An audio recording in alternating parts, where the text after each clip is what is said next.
Before I start, I would like to take this opportunity to wish all the women diplomats a happy International Day of Women in Diplomacy. Thank you for all you do for making this world a better place. The 9,943rd meeting of the Security Council is called to order. The provisional agenda for this meeting is the situation in Libya. The agenda is adopted. In accordance with Rule 37 of the Council's Provisional Rules of Procedure, I invite the representative of Libya to participate in this meeting. It is so decided.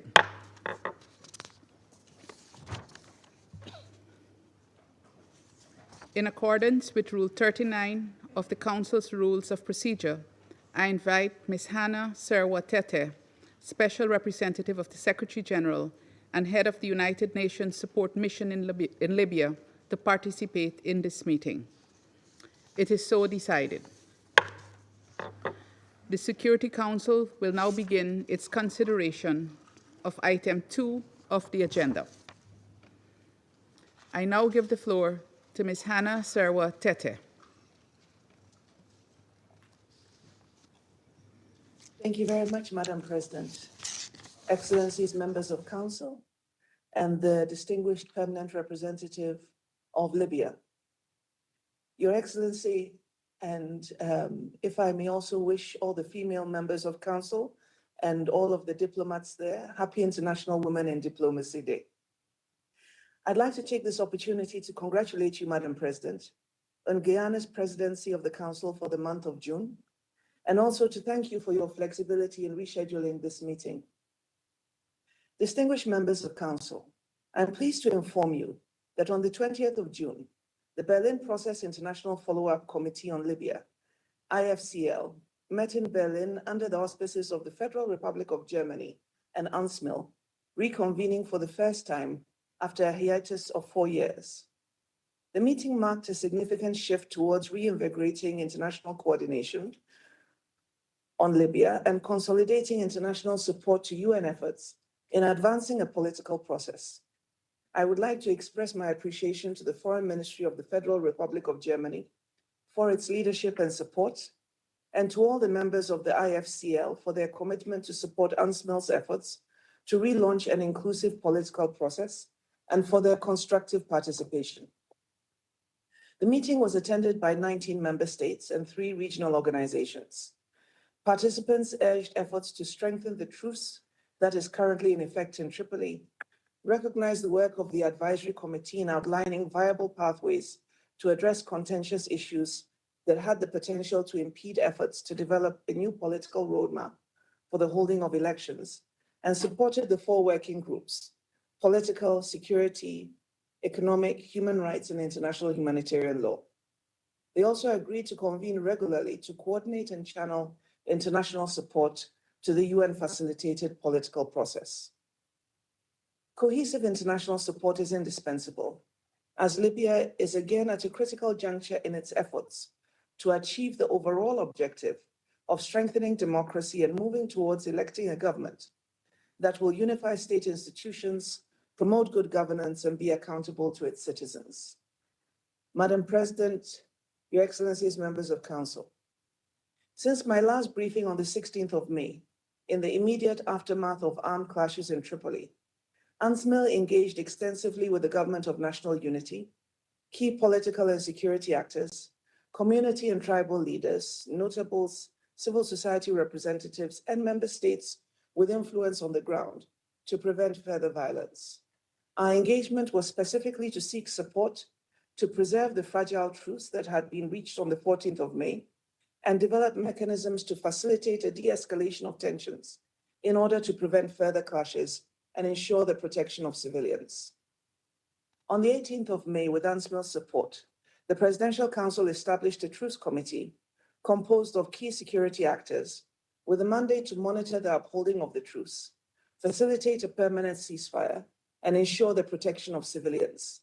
This was followed on the 4th of June by the formation of a temporary security and military arrangements committee, also under the auspices of the Presidential Council, tasked with implementing structural measures to sustain peace and reorganize forces in the capital. This second committee also includes representatives from the Ministry of Defense, Ministry of Interior, and the armed groups. The deployment of disengagement forces in sensitive areas has also occurred, and the de-escalation of tensions led to the withdrawal of the main heavily equipped forces from the roads of Tripoli on the 11th of June, and they have since been replaced by police and military police. The truce, however, remains fragile, and the overall security situation, in our opinion, is unpredictable.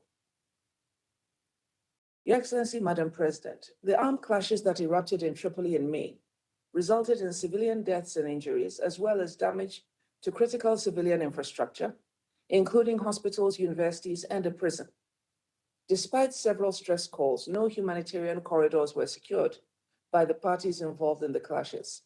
These incidents underscore the shortcomings of security actors in adhering to international humanitarian and human rights law.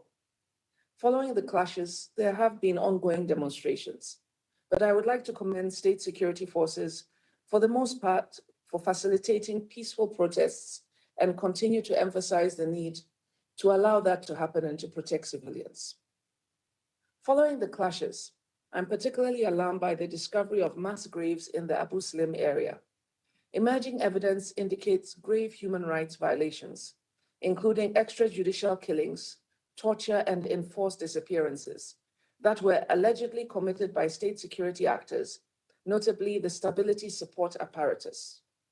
The presence of charred remains, unidentified bodies in morgues, and a suspected unofficial detention site at the Abu Salim Zoo underscores the scale and gravity of these abuses. These incidents highlight the urgent need for security reform rooted in human rights and independent access to all detention facilities.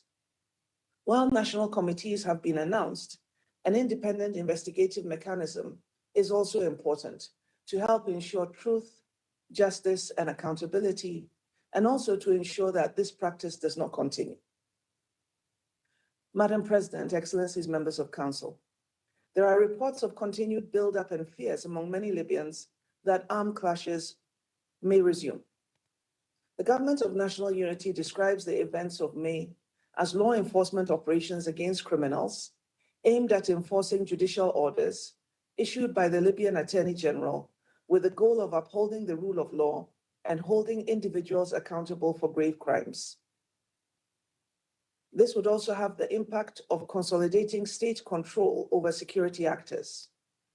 However, we have noted that dynamics have developed and narratives have emerged that risks pitting cities and neighborhoods within Western Libya against one another, threatening social cohesion and potentially fomenting further escalation. The continued inflow of weapons into Tripoli has led to the proliferation of heavy arms and weapons depots in densely populated civilian areas, posing serious risks to civilian lives. There is also growing concern that further instability will draw in Eastern security actors and undermine the 2020 ceasefire agreement. It is clear that these clashes and the risks they pose in the country underscore the need for security sector reform, as well as unified professional military and security institutions. UNSMIL will continue to work to advance the security track in collaboration with key stakeholders. We urge all political and security actors to refrain from provocative rhetoric and actions that would only serve to deepen the lack of trust and undermine all the de-escalation efforts being made to sustain a fragile truce. This is not the time for brinksmanship and unilateral actions. There is the urgent need for cool heads to prevail. Madam President, Excellencies, members of Council, the large-scale demonstrations that follow the May clashes reflect public mistrust and frustration. These recent developments further affirm UNSMIL's long-standing position that the status quo is unsustainable and underscores the urgent need to advance the UNSMIL-facilitated political process. Following the conclusion of the work of the Advisory Committee on the 5th of May and the publication of the executive summary of its report on the 20th of May, UNSMIL launched a series of nationwide consultations on the committee's proposed options. The objective of these consultations is to facilitate a nationwide inclusive public debate about how best to overcome the political impasse and gather Libyan views on the 4 options proposed by the advisory committee. In addition to engaging with key political and security leaders, the mission has met with representatives from municipalities, political parties, elders and notables, social councils, members of civil society, youth, women, cultural and linguistic components, and persons with disabilities. So far, consultations have taken place in Tripoli, Benghazi, Misrata, Nalut, Zawiya, and Zintan. And there have also been meetings with interlocutors traveling from other areas in southern Libya, including Sabha, to engage with UNSMIL in Tripoli. Earlier this month, an online poll was launched to reach the wider Libyan public. To expand outreach further, additional consultations are ongoing, and our objective is to complete these outreach efforts over the next month. Across the diverse backgrounds and political views that were expressed, there is a clear and unified message that has so far emerged. Many Libyans are deeply disillusioned with the prolonged transitional periods and have lost confidence in the current institutions and leadership, doubting their willingness to put the national interests above their own.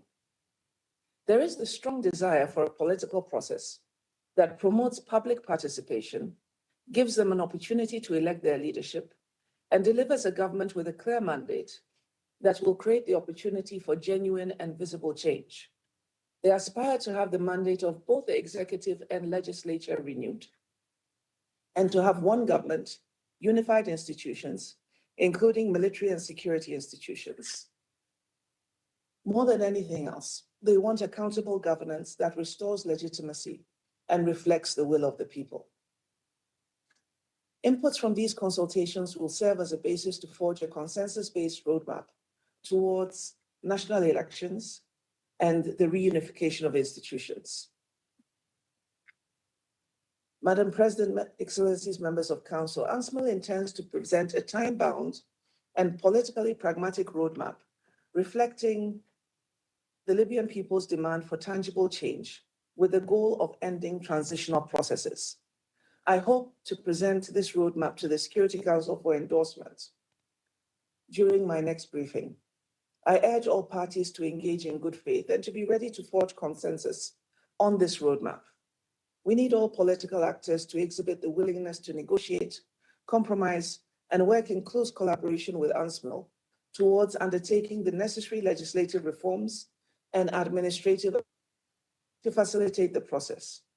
We will also need to agree on clear milestones with a definite timeline towards holding elections that will create the basis for the next government to have a clear mandate that derives from the people of Libya and which is inclusive of all parts of the country, tribes, cultural components, women, young people, people with disabilities, through their participation in the political process as candidates, as campaigners, as political activists, in an atmosphere that is free of violence and political intimidation. Unequivocal support from this Council, including its readiness to take measures against those obstructing the political process or actively instigating violence and criminality, will be critical and reassuring to all Libyans. Madam President, Excellencies, members of Council, alongside persistent instability and widespread frustration with the status quo, the purchasing power of the Libyan dinar has suffered significantly in recent months. On 6 April, the Libyan dinar saw a devaluation from 4.8 dinars to 5.56 dinars to the US dollar, representing an almost 16% loss in value. To date, there is no agreement on a unified budget, and this is continuing to put increased pressure on the central bank.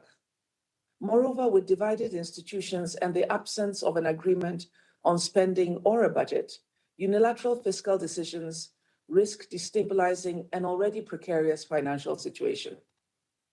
To this end, the House of Representatives' deliberations on the 3rd of June of a 69 billion Libyan dinar 3-year budget for the Libyan Development and Reconstruction Fund would be troubling if approved. It has prompted concerns across the political spectrum, not only for its questionable sustainability, but also for the perceived lack of transparency and procedural legitimacy in the approval process. If implemented, such an expansionary fiscal measure risks undermining the central bank's ability to stabilize the exchange rate and contain inflation. In the context of rising public debt, persistent deficits, and growing pressure on Libya's reserves, all public spending must be grounded in a balanced, unified, and legally sound national budget, developed transparently and in close coordination among the relevant institutions. Equally important is protecting the independence and integrity of Libya's oversight institutions. In this regard, I welcome the agreement of 24th April, facilitated by UNSMIL, on the technical unification of the eastern and western branches of the National Audit Bureau and urge its speedy implementation. Madam President, Excellencies, members of Council, the outbreak of armed conflict in mid-May temporarily disrupted United Nations development and humanitarian operations in Tripoli. This disruption was further exacerbated by the continued suspension of activities by international non-governmental organizations in the Western region. We urge the Government of National Unity to facilitate the full resumption of humanitarian operations, particularly those led by INGOs, which play a critical role in supporting vulnerable groups, including Libyan women and children. In May, the House of Representatives reviewed the draft law on protecting women from violence. I welcome this development as a step towards safeguarding women's rights and urge the swift revision and adoption of this legislation. Madam President, Excellency, members of Council, I know that there were Libyans who were looking forward to the announcement of a roadmap today in the light of the political tensions that we have seen. We also note the calls from many Libyans during our public engagements for UNSMIL to act swiftly to facilitate a Libyan-led and owned political process that leads to credible elections and unified institutions. I would like to be clear that we fully intend to do so with the support of all relevant stakeholders. But we believe that this should be done through a consultative process. UNSMIL will intensify its engagements in the coming weeks, building on the momentum generated by the Berlin meeting. I'm encouraged by the vibrant and engaged responses of Libyan stakeholders and the broader public to the Advisory Committee's proposals. This represents a vital step towards ensuring that the views of the people of Libya are meaningfully reflected in shaping the country's future. I extend my gratitude to the Advisory Committee for diligently undertaking this important task, and my team in UNSMIL for all their support. And I count on the continued support of this Council. Thank you very much. I thank Ms. Tette for her briefing. I now give the floor to those Council members who wish to make statements. I give the floor to the representative of the United Kingdom. Thank you, President, and may I join you and SRSG Tette in wishing everybody a happy Day of International Women in Diplomacy. I'd also like to thank SRSG Tette for her very informative briefing and for the work that she and her team have been doing. President, I'll make 3 points today. First, the United Kingdom is deeply concerned by recent violence and clashes in Tripoli. We urge all parties to exercise restraint and engage constructively in mediation efforts to prevent further escalation. These clashes underscore the fragility of Libya's security landscape and the urgent need for sustainable political progress. Second, I want to echo the SRSG's remarks and welcome the renewed commitment shown at the International Follow-up Committee on Libya in Berlin on the 20th of June. We are concerned at Libya's trajectory, particularly the worsening political and economic conditions, and these trends threaten the country's stability, sovereignty, and unity. We therefore fully support UNSMIL's efforts to improve international coordination in support of the UN-facilitated political process. Third, the United Kingdom welcomes the valuable work of the Advisory Committee on Technical Options for Elections Pathways. Now, as SRSG Tette engages stakeholders to devise a political roadmap we call on all Libyan actors to engage meaningfully with UNSMIL as it moves into the next stage of the process. Our message is clear. Now is the opportunity for Libyan actors to shape the future of the political process towards a peaceful, stable, and prosperous Libya.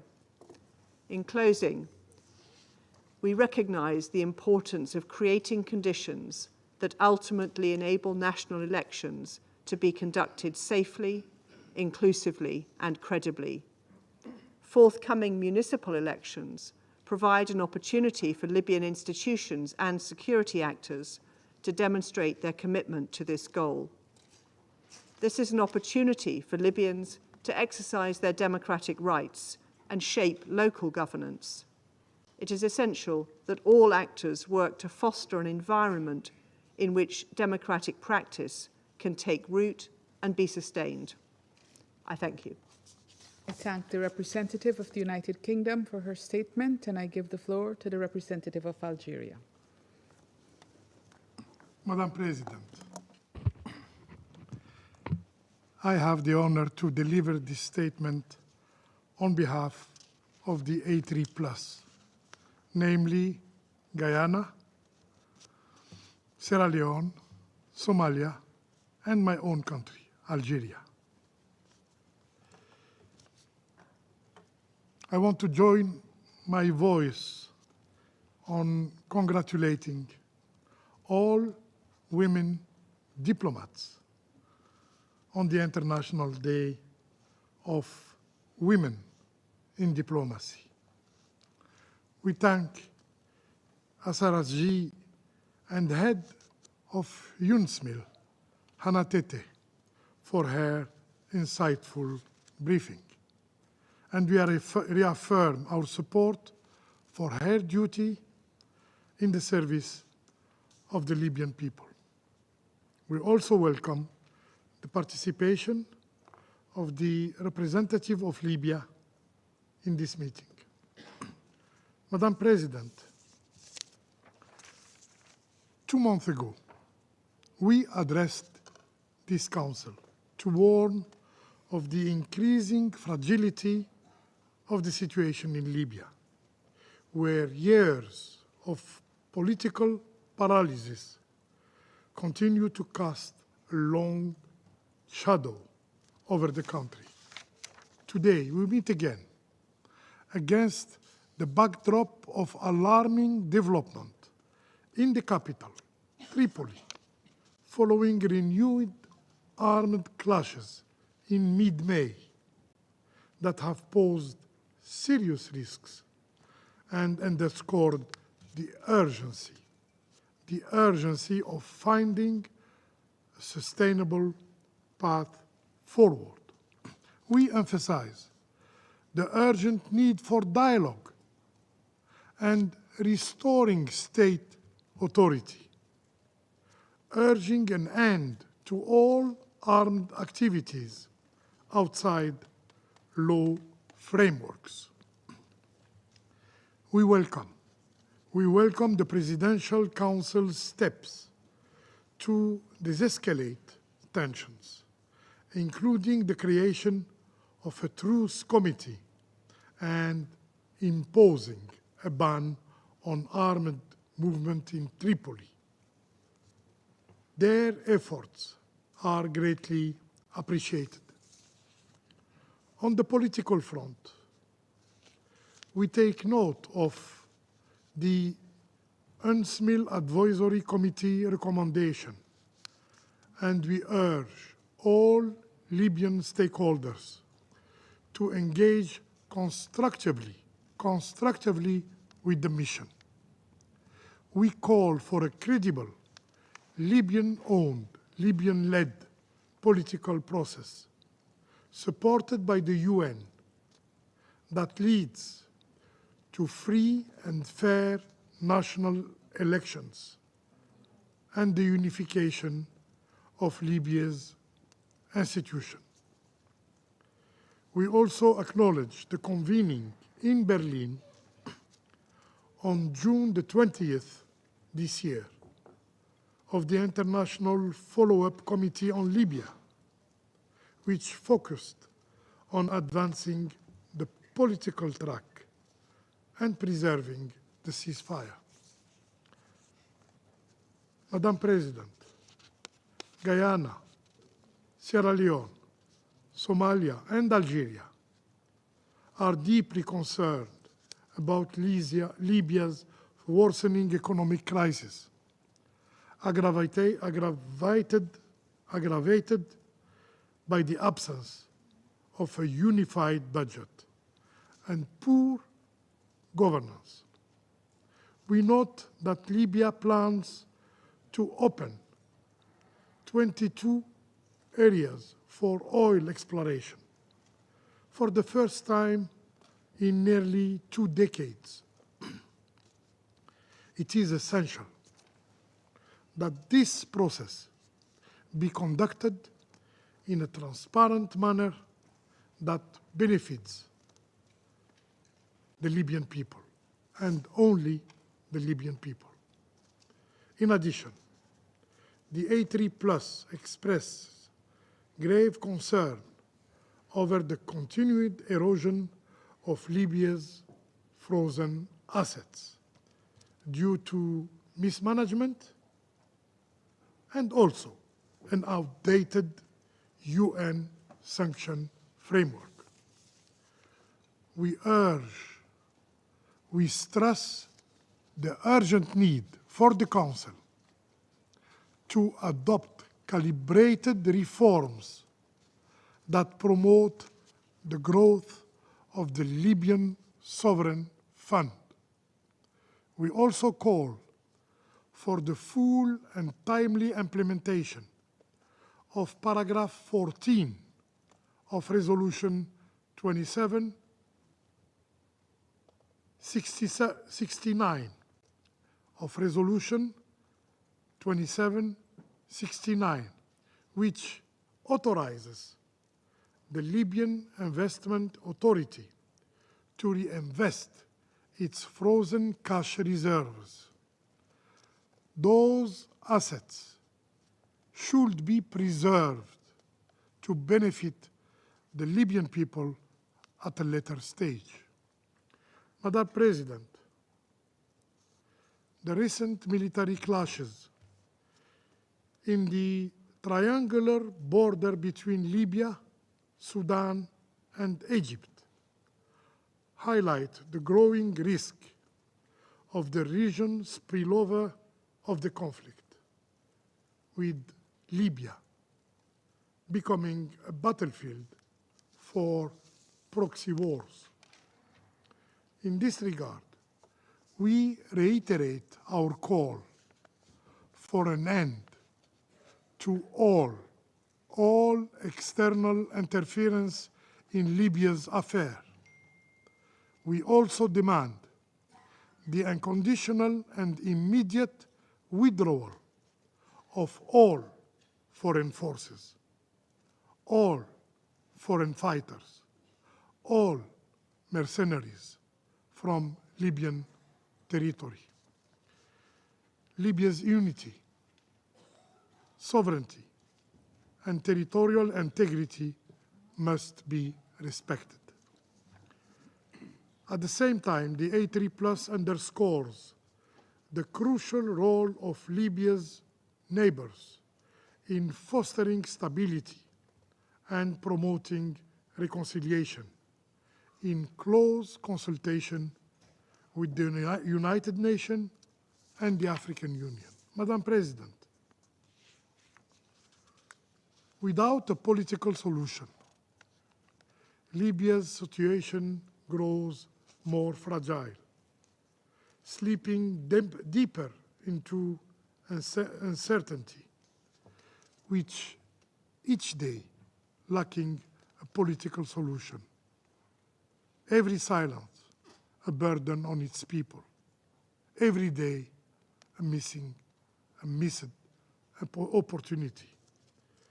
The dream of democracy, declared in this very chamber more than a decade ago, now lingers as a distant echo. We, therefore, urge the Security Council to assume its historical responsibilities by standing with Libya and empowering its people to shape the brighter future they truly deserve. I thank you. The representative of Algeria for his statement, and I give the floor now to the representative of Denmark. Thank you, Madam President. And let me join you and others in marking the International Day of Women in Diplomacy. Those of us here today definitely stand on the shoulders of some real trailblazers. I also want to thank SRSG Tette for her insightful briefing and welcome the representative of Libya to our meeting today. As the recent violence in Tripoli starkly demonstrated, the situation in Libya remains fragile. The current momentum facilitated by UNSMIL must be seized for real political progress to pave the way for a unified, stable, and sovereign Libya. Madam President, allow me to raise 3 points.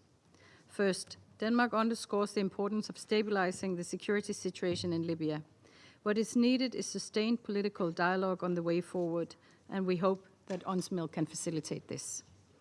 The recent clashes in Tripoli, which initially erupted in May and resurfaced during Eid al-Adha, demonstrate this perilous state of affairs. We commend the efforts of the Truce Committee in restoring calm and reiterate our call for all parties to ensure the protection of civilians and civilian infrastructure. Lasting stability in Libya is closely linked to a comprehensive political settlement that effectively addresses the root causes of division, the proliferation of armed groups, and the lack of a centralized state authority. To this end, we welcome the recent publication of the Advisory Committee's recommendation as a first step.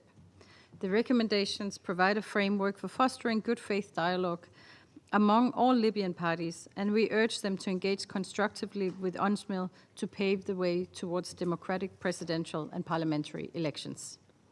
Denmark strongly supports UNSMIL's efforts and commends SRSG Tette for her leadership and efforts to build international momentum, including through the relaunch of the Berlin process. Second, Madam President, competition over resources and political disagreements continue to hinder efforts to ensure investments in infrastructure to withstand the impact of climate change. As evident during the 2023 flood in Derna caused by Storm Daniel, rivalry over state authority has a very clear impact on Libya's fragility to climate-induced disasters. Responsible investments in climate-resilient infrastructure, including modernization of dams, is needed to avert future devastating catastrophes. We call for this Council to remain vigilant to the urgent climate-related security challenges in Libya and for the parties to expedite agreement on a national budget.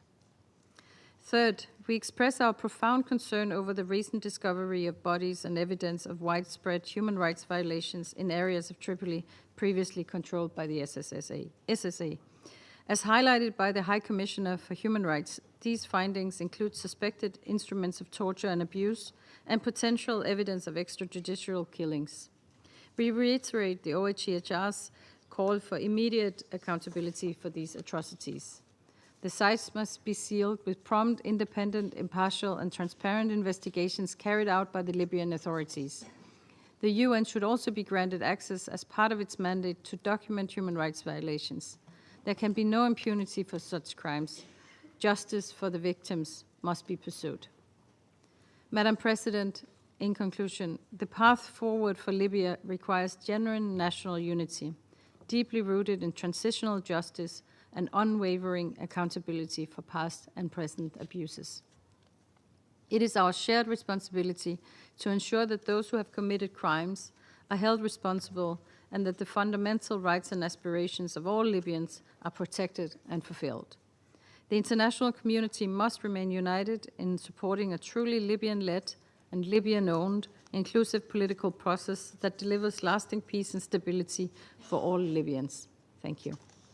I thank the representative of Denmark for her statement, and I give the floor to the representative of Slovenia.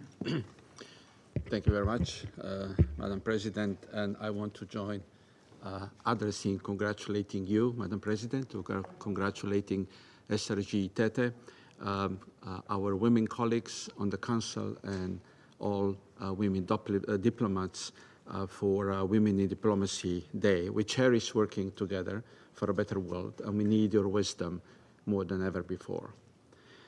I want to thank Special Representative Tette for her briefing and updates on the latest developments in Libya, and I welcome representative of Libya at the meeting. Madam President, we share the deep concern of SRSG and others around this table about the recent rapid deterioration and escalation of violence in Libya, which resulted in civilian casualties and serious damage to civilian infrastructure. The Security Council spoke out on this in clear terms in its press statement on 17th of May. While the subsequent truce agreement has been very welcome, the situation in the country clearly remains fragile and volatile. We commend the constructive role played by the Special Representative Tette and UNSMIL in restoring relative calm and welcome the establishment with the Presidency Council of a truce committee. We condemn all truce violations, and we stress that those responsible for violence against civilians must be held to account. It is critical that the truce is sustained and that all actors work together constructively to de-escalate and to achieve a permanent ceasefire. Madam President, several aspects of recent clashes pose serious cause for concern. Proliferation of heavy weaponry and its use in densely populated areas was especially alarming. It exposes the critical need to uphold the UN arms embargo and its implementation mechanisms. We are also disturbed by reports of unnecessary force used against protesters in Tripoli. All actors have a responsibility to uphold international humanitarian law. At the same time, Libyans' rights to freedom of expression and peaceful assembly must be ensured. A thriving civic space is especially critical in any pre-electoral period. Furthermore, the discovery of mass graves at several locations in Tripoli in the aftermath of the clashes is deeply shocking. We urge that full access to these sites be given to the competent authorities and for investigations to be undertaken in line with international standards to ensure accountability. The recent escalation teaches us that the status quo in Libya is neither acceptable nor sustainable, a point stressed also by the SRSG today. There can be no return to violence. Recent regional flare-ups along Libya's borders are also concerning.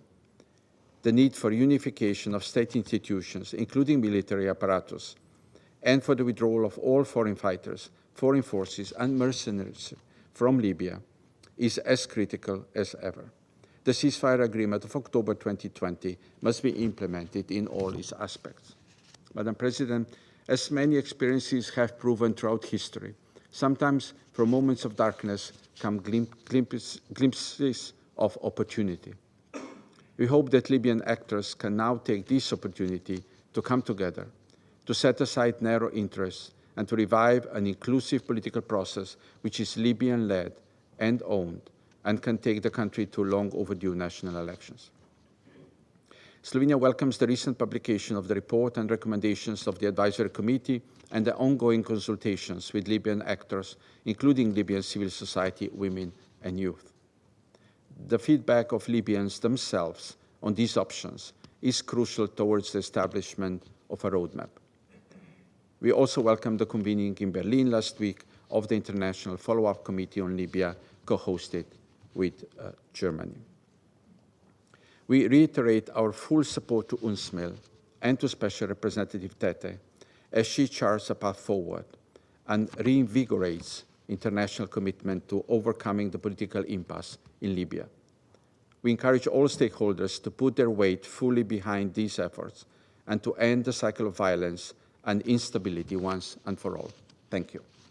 I thank the representative of Slovenia for his statement, and I give the floor to the representative of France.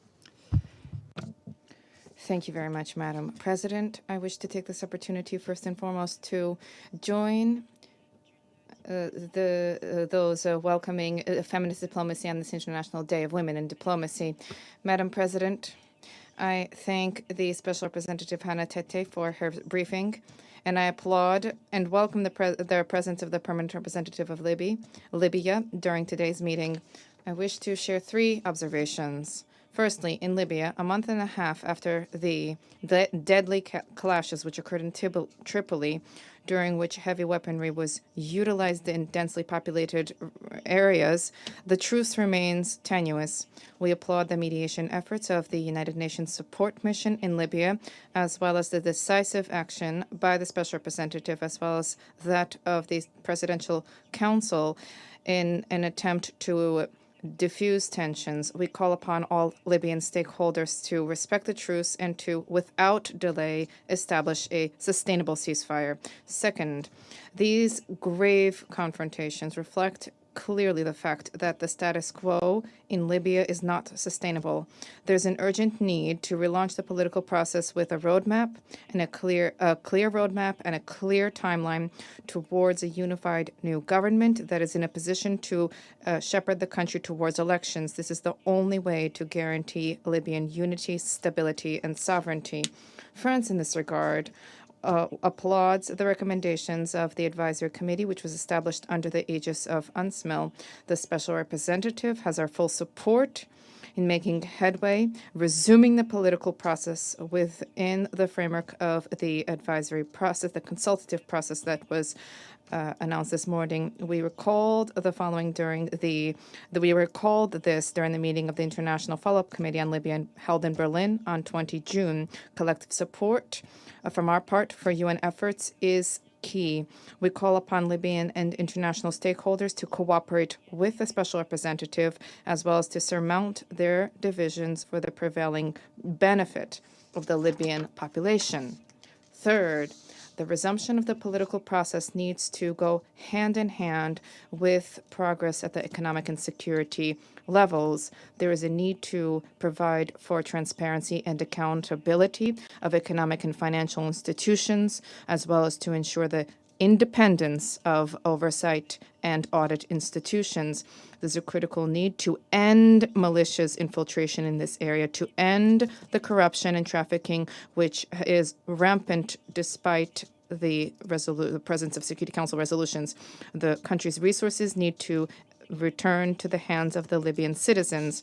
At the security level, there's a need to reunite the regular military and security institutions. The Disarmament, Demobilization, and Reintegration Plan, the DDR plan, needs to be implemented as soon as possible in order to end the presence of armed groups and militias, particularly in the capital. The implementation of the withdrawal plan for foreign forces, foreign combatants, and mercenaries from Libyan soil is the linchpin to ensuring sovereignty of Libya. We will remain alongside Libya in ensuring that Libya can restore its unity, stability, and sovereignty. Thank you. I thank the representative of France for her statement, and I give the floor now to the representative of Pakistan. Thank you, Madam President. To begin with, our congratulations to all colleagues and our tribute especially to all the women in diplomacy, past and present, on this International Day. We would like to thank SRSG Hannah Tette for her detailed briefing. We appreciate her proactive and inclusive approach to promote peace and stability in Libya. And we take note of the multifaceted challenges confronting Libya that she has highlighted, as well as the sense of optimism that she has expressed. We would also like to welcome the participation of the distinguished permanent representative of Libya in today's meeting. And President, Pakistan notes with satisfaction some of the recent positive steps on the political and security horizon in Libya, such as the holding of the first phase and preparations for the second phase of municipal elections, recommendations from the Advisory Committee on the possible future paths towards conducting elections, increased interaction among various political stakeholders, and the collaboration between the Eastern and Western military and security institutions for securing the country's borders, holding of the meeting of the International Follow-up Committee on Libya in Berlin, on 20th of June is also a welcome development. Having said that, Pakistan, like other Council members, is concerned about the clashes that erupted in Tripoli in May, as well as those reported earlier this month, and the fragile truce that is currently holding. With this in background, allow me to emphasize 5 points. 1. As a steadfast friend of the Libyan people, Pakistan reaffirms its commitment to Libya's sovereignty, independence, territorial integrity, and national unity. We firmly believe that a Libyan-led and owned political process is the only path towards sustainable peace and stability in the country. While the truce is holding in Tripoli, the security situation remains fragile. We encourage all Libyan stakeholders to address the outstanding issues through inclusive national dialogue with support from UNSMIL. In this regard, we welcome the establishment of the Truce Committee under the Presidency Council for facilitating a permanent ceasefire. 3. While acknowledging the efforts by UNSMIL to seek views on recommendations of the Advisory Committee from relevant parties, we see the need to address the absence of a definite roadmap for the political reconciliation process and unification of institutions. Open-ended processes will not encourage the relevant stakeholders to act with a sense of urgency. Therefore, the need to set timelines. We therefore welcome the Special Representative's intention to present a roadmap for Council's consideration. Additionally, the political reconciliation process should provide peace dividends to all citizens and prioritize securing an equitable distribution of national resources. 4. Pakistan believes that an early agreement on the unified national budget would benefit the Libyan people and lead to improvements in overall governance, leading to stability and socio-economic development.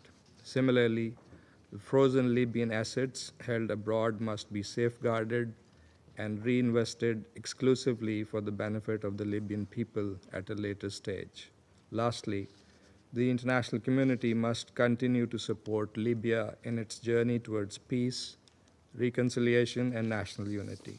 Enhanced coordination between the UN, regional organizations, and concerned countries will be crucial to sustaining momentum and fostering a durable political solution.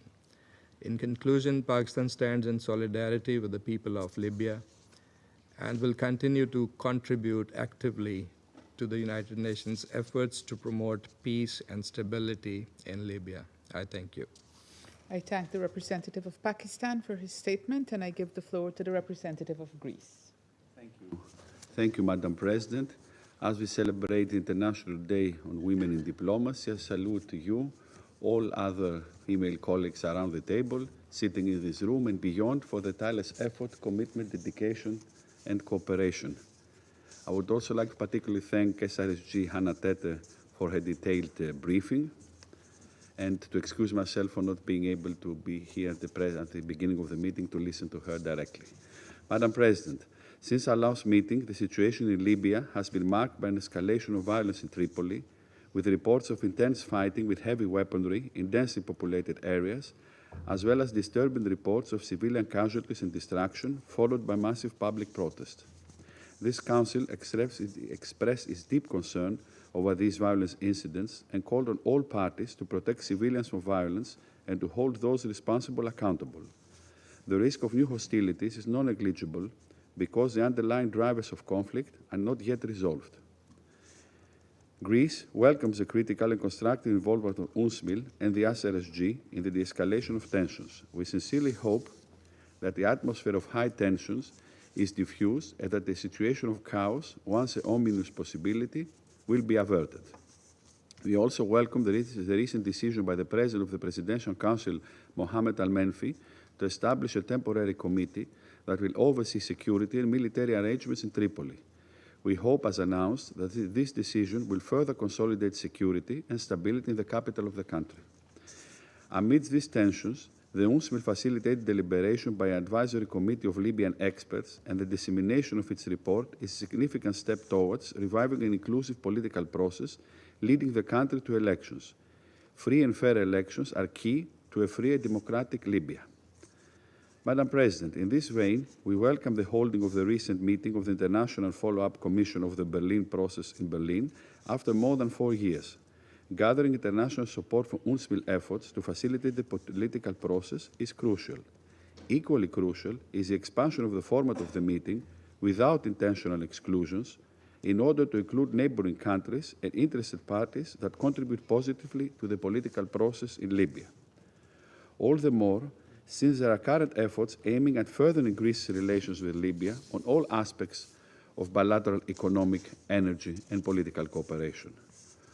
For our part, we are ready to engage in a fruitful dialogue to address all issues with our Libyan interlocutors, and we count on the productive stance and the declared intentions to also engage in dialogue on all issues of common interest, including maritime zones delimitation.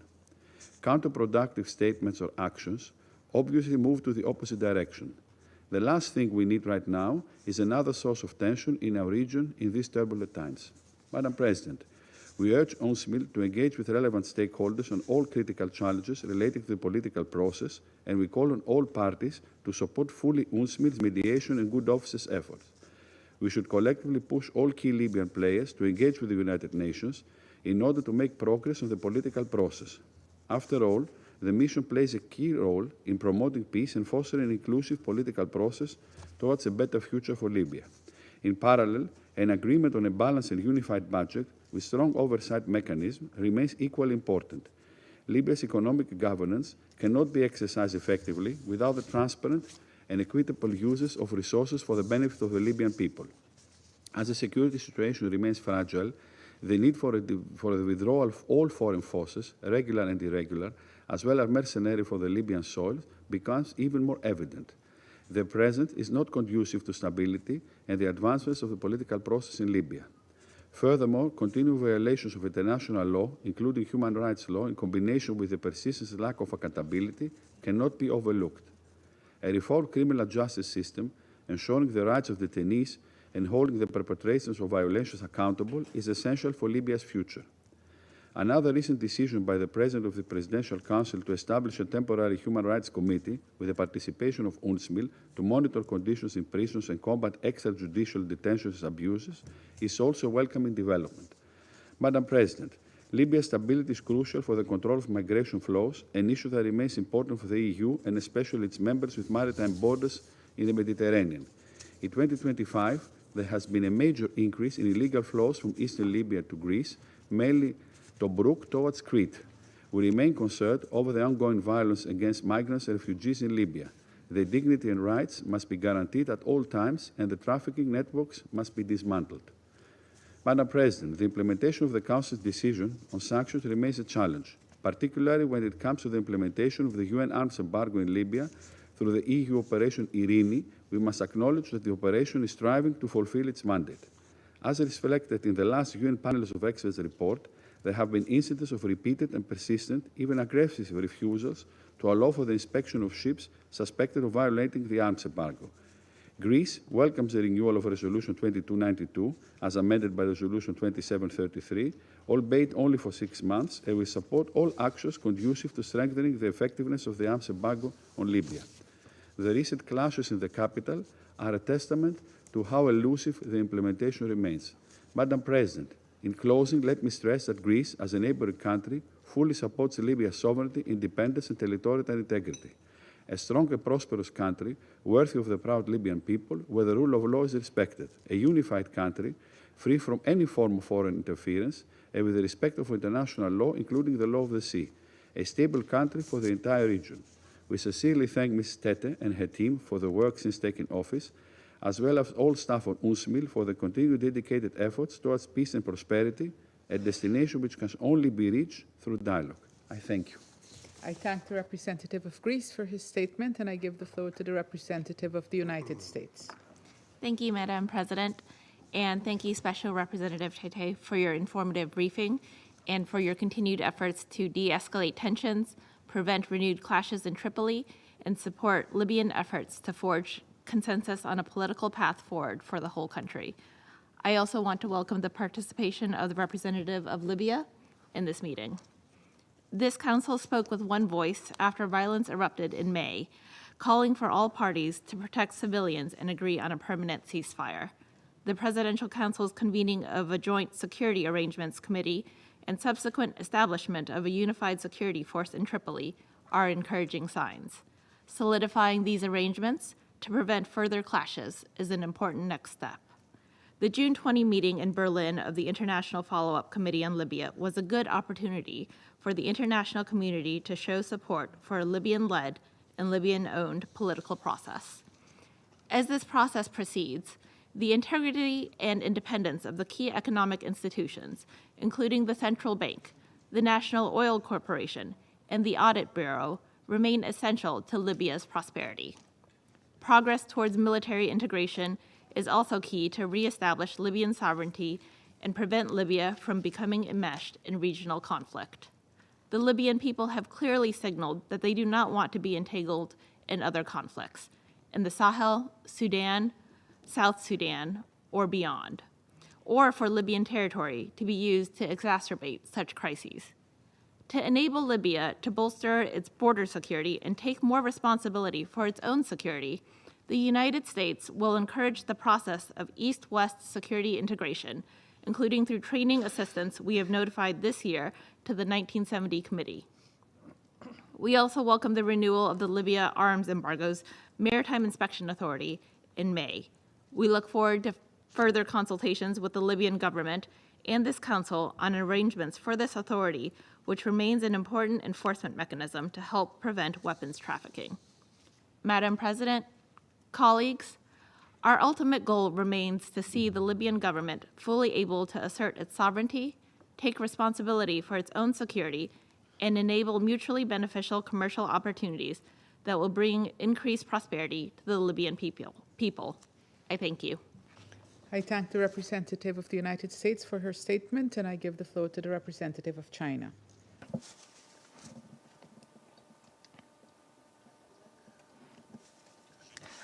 President, I thank Special Representative Tette for her briefing and welcome the permanent representative of Libya at today's meeting.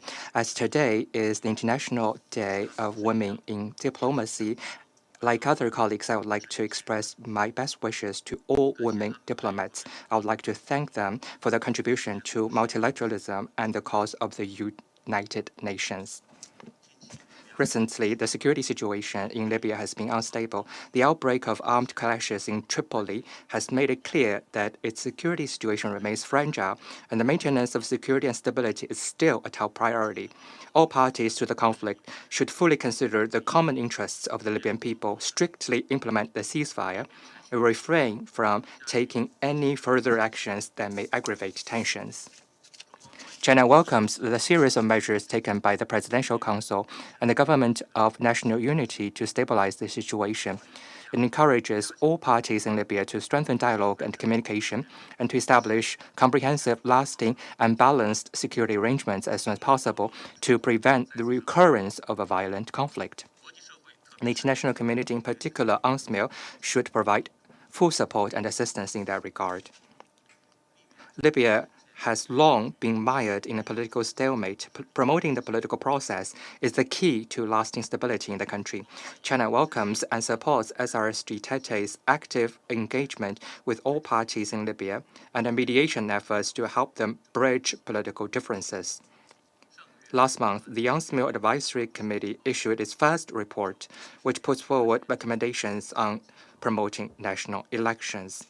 We hope that UNSC will strengthen consultations with all parties in this regard, fully respect the will of the Libyan people, and build a broad consensus on how to move forward with national elections. China has noted the holding of the plenary meeting of the Berlin Process International Follow-up Committee and encourages the international community to continue to uphold the Libyan-led, Libyan-owned principle and make good use of all kinds of resources and toolboxes to support the early conclusion of Libya's political transition and realization of its unity. China stands ready to continue to participate actively in the relevant process. President. At present, Libya's economic challenges have intensified. Issues such as shortage of foreign exchange, inflation, and currency depreciation may affect social stability and bring about more unrest if they're not addressed in a timely manner. The international community should support Libya in speeding up public financial management reform and reaching a unified budget as soon as possible so as to lay a good foundation for economic stabilization.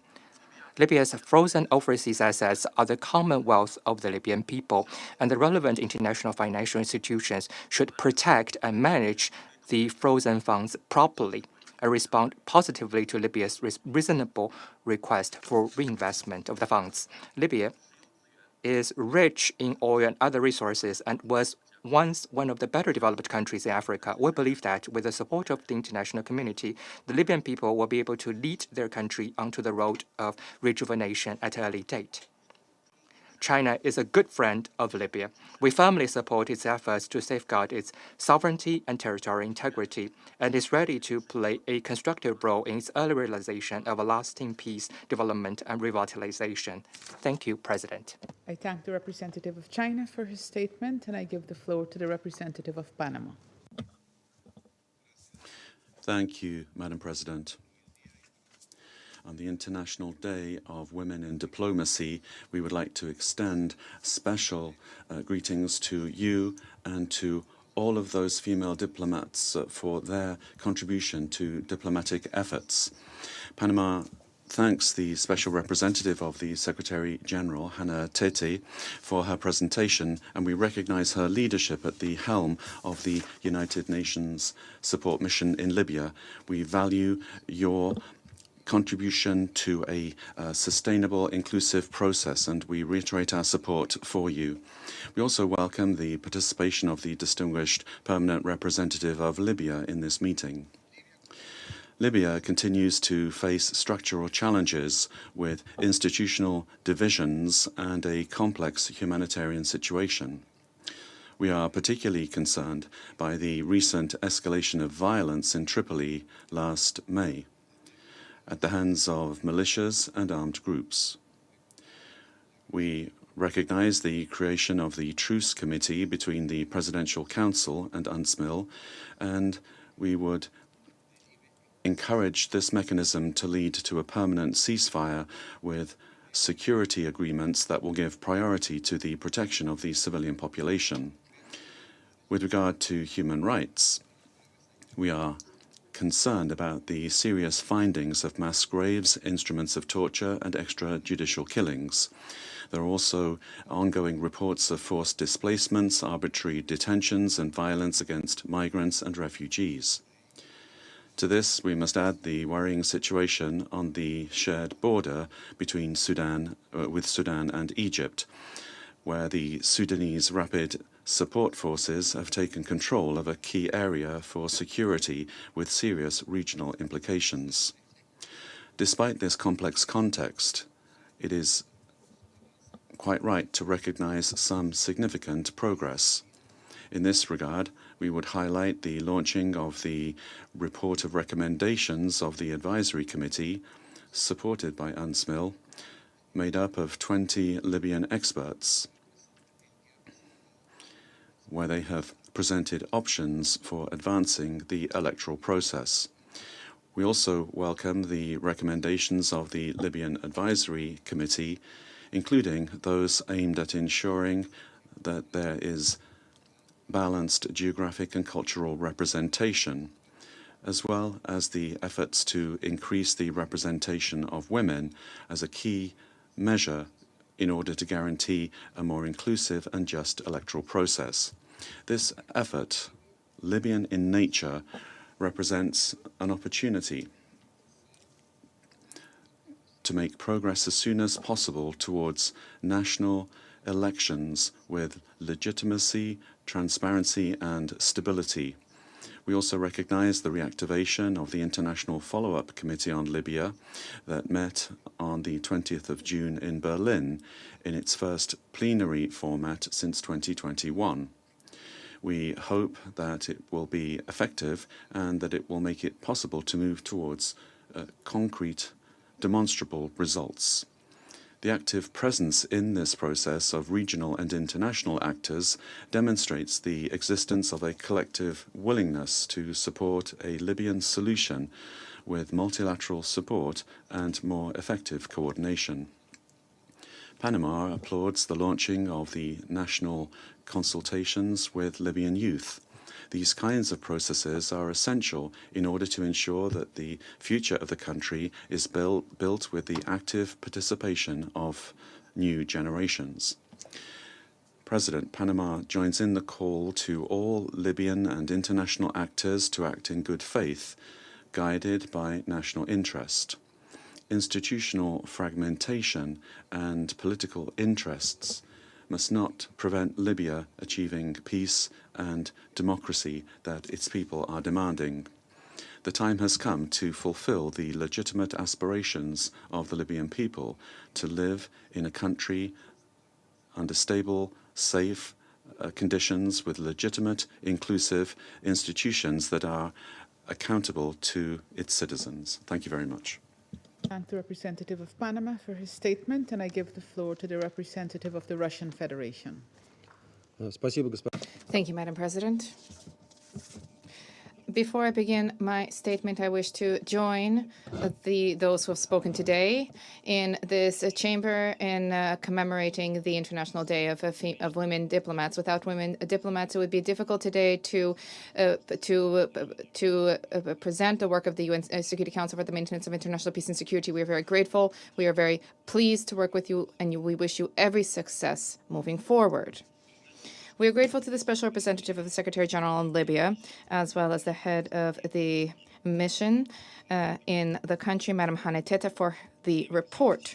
The course of developments in Libya over recent months attests to stagnation of the political process, as well as the ongoing fragmentation of the political space and a lack of progress in the establishment of sustained dialogue between key political forces.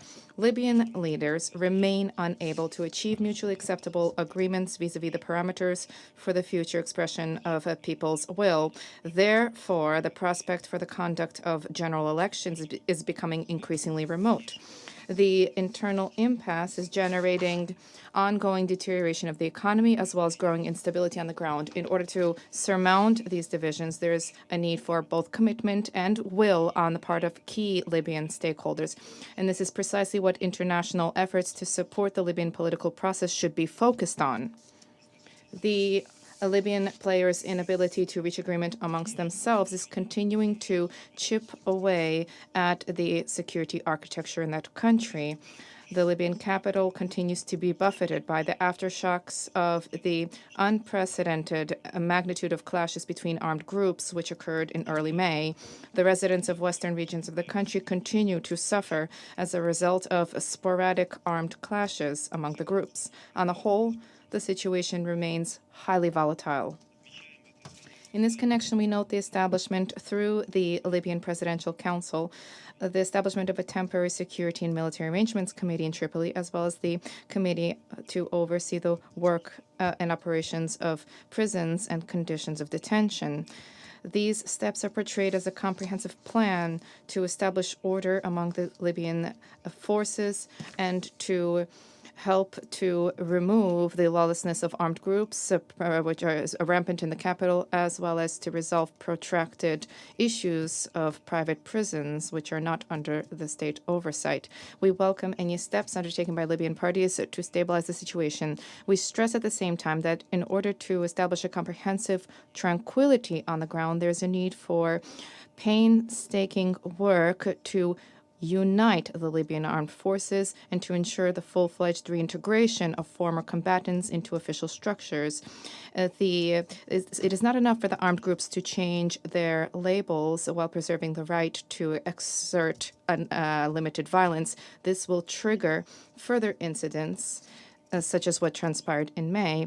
The ongoing security situation is a direct consequence, Madam President, of the political divisions in the former Jamahiriya. Presently, the resumption of a genuinely inclusive political process is the only realistic scenario for extricating the country out of this crisis.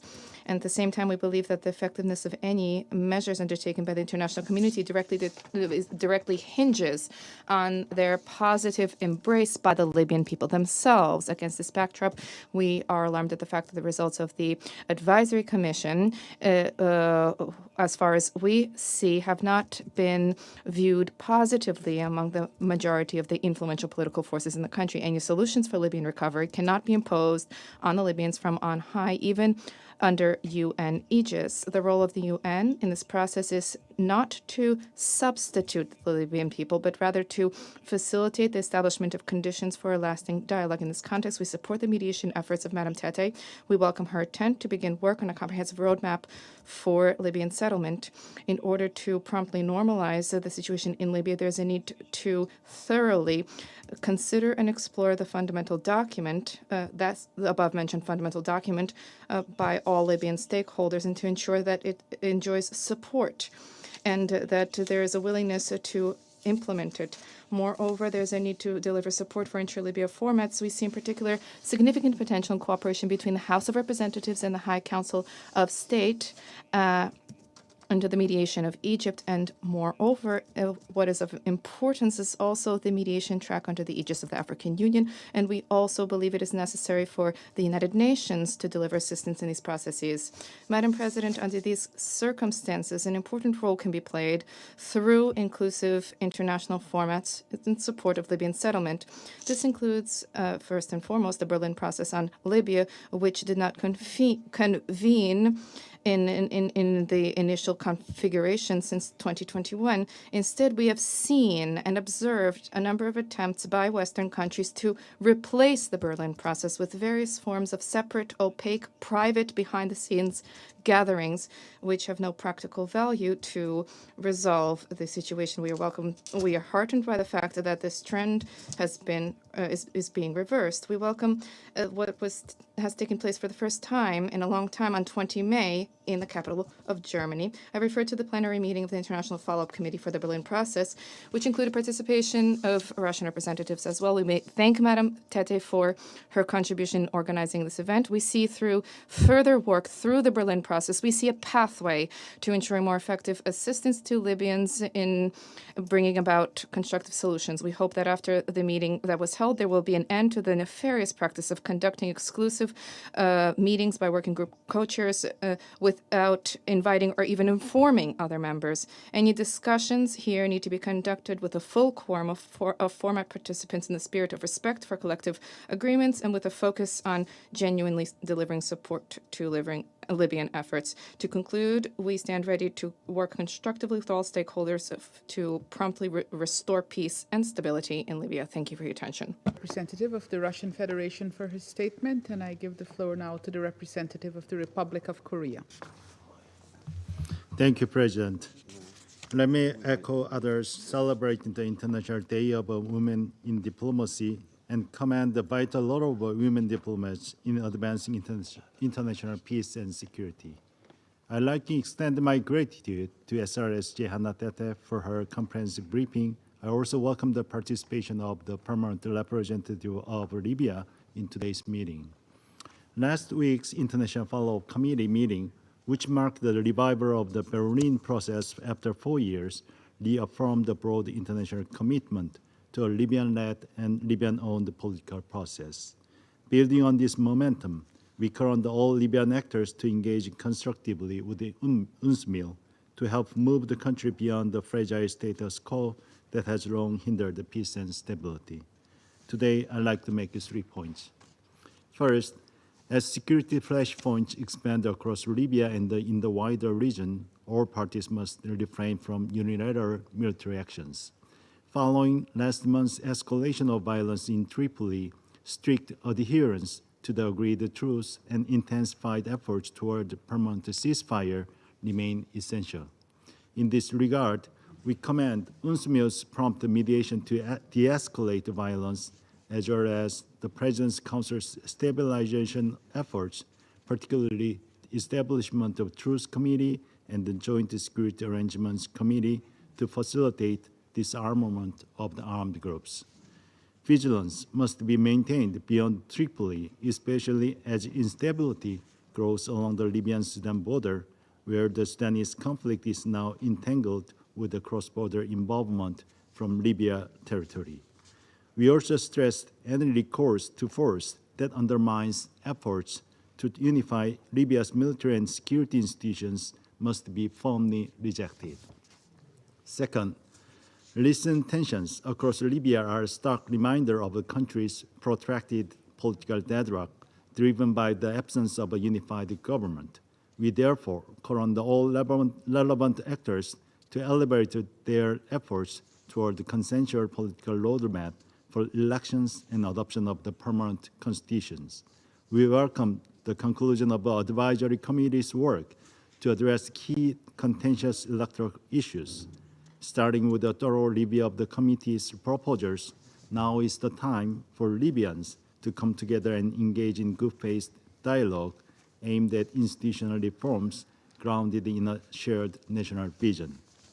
In addition, the inclusive participation of the local communities, women, and youth groups cannot be overemphasized. In this regard, we support UNSMI's ongoing efforts to ensure their voices are meaningfully reflected through public outreach.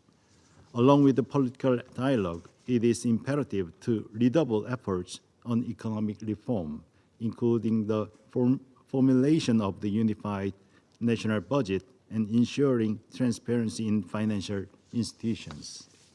Third, for the political progress to be truly meaningful and sustainable, full respect for human rights must remain essential. We are deeply troubled by the recent revelation of the gross human rights violation in detention facilities in Tripoli. Those responsible must be brought to justice through prompt, independent investigations. In this context, we welcome Presidency Council's establishment of a Human Rights Committee to review arbitrary and inhumane detention. Attention must also go to protecting the growing number of the refugees and migrants, including Sudanese, vulnerable to such practices. Furthermore, we are alarmed by the recent use of the live ammunition against protesters in Tripoli. Freedom of expression, along with the public safety, must be ensured to preserve civic space for all. President, taking this opportunity, we also wish to echo the joint statement on climate, peace, and security this morning. We stress the importance of the infrastructure's investment and capacity building to address the climate-related risks that further exacerbate Libya's political, economic, and humanitarian fragilities. 14 years have passed since Libya set out its path to democracy. The time has come to move forward with unity, determination to achieve Libya's lasting peace and stability. Republic of Korea stands ready to fully support this journey in close cooperation with the UNSMI. I thank you. I thank the representative of the Republic of Korea for his statement, and I now give the floor to the representative of Libya. Shukran. I thank you, Madam President. I thank you for convening this session, and we would like to thank Madam Hannah Tette for her briefing. Ladies and gentlemen, as is the case with our past statement, we find that we have no choice but to repeat and reaffirm what is already confirmed. The fact of the matter is that today is a record for you because you were done in 1 hour and 15 minutes, which indicates that there's nothing new to say. This is the fact. And while we welcome Madam Tette's efforts, along with her team, to find practical solutions to overcome the current political impasse, however, we cannot disguise the truth, that until now there is no political plan, and there is no clear roadmap that was offered to the Libyans. The Libyans are still waiting for this from you at a faster pace, especially since you, Madam Tette, are the mediator between the different Libyan parties. Ladies and gentlemen, a simple math equation. Since Mr. Batili resigned in the middle of April of last year, and until Madam Tette was appointed, 9 months passed. She joined us in February 2025. We're now in June. And as Madam Tette said, the plan will be submitted in her next briefing, which may be held in August. And this doesn't mean the beginning of the process or launching the process. It's simply being presented. And if we were to count the months, we are talking about almost a year and a half with the absence of a real political process in Libya. I don't think the situation in Libya can tolerate this. And as you said today, Madam Tette, the Libyans had expected from you today to announce said political process. We understand the challenges. However, it is urgent. My words are not simply directed to the SRSG, but to the United Nations and to UNSMIL. This is not an institutional factor for us to spend over a year and a half being held hostage as we await the appointment of representatives and then witness the continued absence of practical solutions. This is a collective responsibility upon everyone, including this Council. At the same time, no attention is given to genuine national initiatives because it's always said that the mediator must be a United Nations party. This is a contradiction, and this is an untenable situation, and we hope that this matter will proceed with urgency. Libyans are also awaiting practical results from UNSMIL after the different meetings that were held over the past months, locally and internationally. More importantly, they must know from you who are indeed obstructing the political process, be they individuals or groups or even states. Libyans deserve to know this now and not after your mandate is over as a UN envoy, as has happened with many envoys after they were done with their term of office. They go to the media once their term of office ends, and we then find out who's been obstructing matters in their opinion, be they individuals or states. Libyans deserve to know this now. Madam President, today I will focus on the following 4 points. First, we are grateful for the efforts of the Advisory Committee and the recommendations made that can be used to support the political tracts and national dialogue in the different aspects. And here we must confirm that the options for a political solution and such initiatives must not be necessarily limited to just 4, or more or less. The problem has never been with national ideas and initiatives, which have been put forth by several political parties and representatives of civil society and others.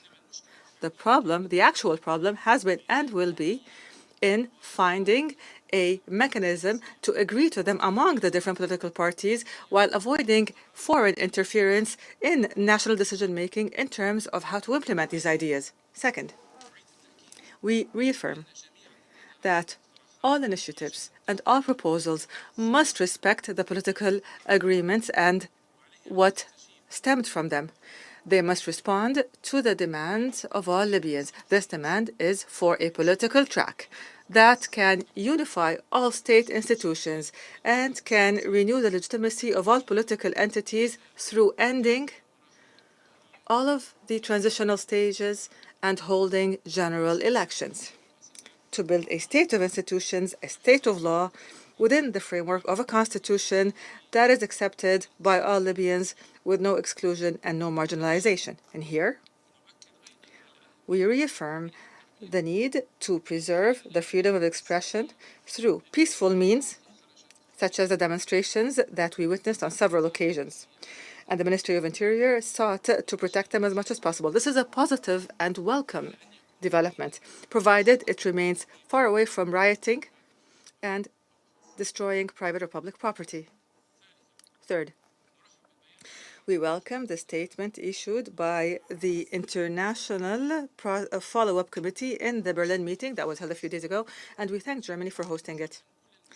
We value all efforts that seek to crystallize a roadmap through wide-ranging consultations that cover all parties and that are based on a partnership with the political bodies and a balance in a manner that would secure the unity of the country and express the will of all Libyans and respect the sovereignty of Libya and guarantees a Libyan-led and Libyan-owned process. We warn that the continued lack of international consensus will directly impact local consensus, considering the extent of interference in Libyan affairs. Therefore, we call on everyone to work towards finding practical and peaceful steps to exit this crisis that has lasted for years, so that Libya can stop being an international arena for fighting and conflict and proxy wars and become an international space for stability and for development and for prosperity in the same context. And I heard my colleague, the representative of Greece, speak of the maritime crisis between us.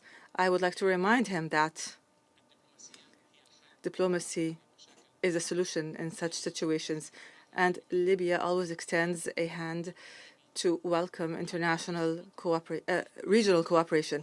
At the same time, we have committed no provocation. Rather, the provocation happened when you announced that you will be prospecting in a disputed region, and we in Libya will not allow for the current situation in the country and the challenges that we're facing to be used for such actions to go through. We all saw, Greece, the whole world, saw that despite the current divisions, the authorities in Western and Eastern Libya were unified in their statements that condemned such actions. Therefore, I completely agree with you, dear colleague, that diplomacy must be given its due attention, and we must take advantage of the historic ties between the two countries to resolve this problem and others. Fourth, as for the security situation, you are all following the increasing odds of sliding down an abyss of the unknown and the fragile calm which would jeopardize the lives of civilians. This reiterates the urgent need to enhance political and security protection mechanisms. And here I place this responsibility before you all in this Council and UNSML. Because of the delay in providing political solutions and the distant horizons of solution. This gap is the reason for this tension, for this congestion, for these challenges. No one disagrees that Libyans have grown sick and tired. They continue to call for putting an end to all forms of armed groupings and outlawed militias, regardless of their names and regardless of their location, anywhere in the country. The country must be the sole owner of weapons, and this is the foremost demand of the Libyan people, so that we could establish security and military establishments that are under a legitimate civilian rule. However, this will not be achieved without a fundamental and comprehensive solution to the current political situation, and through putting an end to the fragmentation and to fragile phases. Otherwise, all of these solutions will lack seriousness and will be superficial. We have learned that there is no military solution to the Libyan crisis, so please do not take part in jeopardizing the lives of civilians here. We ask you to support the security committees that have recently been formed to calm matters down, especially in the capital, Tripoli, whose residents are living in a constant state of anxiety. Therefore, we call on everyone to work together to stop the bloodshed of Libyans and to avoid any military clashes and to avoid pushing our young men into new wars whose first victims will be the civilians. We must remove the shadow of death and destruction that is looming over citizens, and instead we must offer them life and prosperity. I thank you. I thank the representative of Libya for his statement. The representative of Greece has asked for the floor to make a further statement. I give him the floor. Yes, thank you, Madam President. It's the first time in my tenure that I asked for the floor for the second time. I would like to thank the representative of Libya, a very good friend, for his statement. I just want to clarify that because in if I didn't get it correctly in the translation, I mean, the word provocation was mentioned. Provocation certainly is a term which excludes diplomacy, and this is something which I never referred in my statement. I just stated the obvious, that we have to resolve issues, I mean, according to the national law, to the national law of the sea, and this includes also the maritime zones delimitations. So I think through cooperation, through dialogue, this can be achieved. I just want to clarify this, but maybe it was the translator didn't get it correctly. Thank you so much. I thank the representative of Greece for his statement. The representative of Libya has asked for the floor to make a further statement. I give him the floor. Just in English to avoid the challenges of translation. No, in your statement you mentioned that any provocation statements that come out is not going to help diplomacy. That's how I got it. And that's what I'm saying, that we were not trying to provoke you by our statements. We want diplomacy. It's just that the action that happened, that's what triggered all of this. But again, we are friends and we will find ways to resolve this issue. Thank you. I thank the representative of Libya for his statement. There are no more names inscribed on the list of speakers. I now invite council members to informal consultations to continue our discussion on